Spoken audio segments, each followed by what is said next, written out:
د غزني قره باغ ولسوالۍ شیرآباد کلي کې د اوبو او انرژۍ ریاست تر نظارت او همغږۍ لاندې د یوه مرستندویه بنسټ په مالي لګښت د اوبو مدیریت او مهار برخه کې د 2 پروژو کارونه پیل شول. په دغو پروژو کې د څه باندې 6 کیلومتر په اوږدوالي یو کانال او یوه چک ډیم جوړول شامل دي چې په جوړېدو یې 26 میلیونه افغانۍ لګښت راځي او چارې به یې په 15 میاشتو کې بشپړې شي.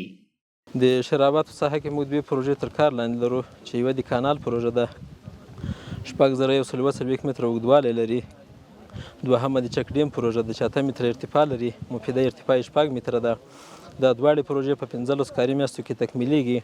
د 18 په شاوخوا کې کارګر ماهر او غیر ماهر په روزانه ډول په کار بوخت وي. دا پروژې د EPO او د خصوصي شرکتونو لخوا څخه په ساحه کې تطبیقیږي او تمویل کوونکی د جاپان جایکا مؤسسه ده. ان شاء الله ټولو ته اطمینان ورکوو وطندارانو ته، بل د موږ ایماني وظیفه ده چې خپل وطن ته خدمت وکړو او په ښه توګه پروژه تطبیق شي. په ورته مهال د سیمې خلک د بنسټیزو پروژو په پلي کېدو خوښ دي.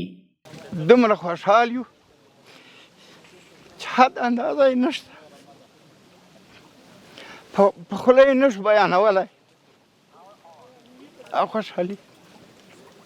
چک ډیم به یوازې نه د شیرآباد خلکو لپاره، حتی د ټول قره باغ ولسوالۍ لپاره یو مفید ځای ده. موږ ډېر خوشحاله یو چې ویالم راته پخېږي او کارم مساعد راته کارم پکې کوو او دا ویالم راته پخېږي. د اوبو او انرژۍ ریاست مسؤلین وایي هڅې یې روانې کړي ترڅو د وچکالۍ بحران اغیزې راکمې کړي. زیاتوي روان کال په دې ولایت کې د اوبو مهار او مدیریت برخه کې 10 پروژې پلي کړي.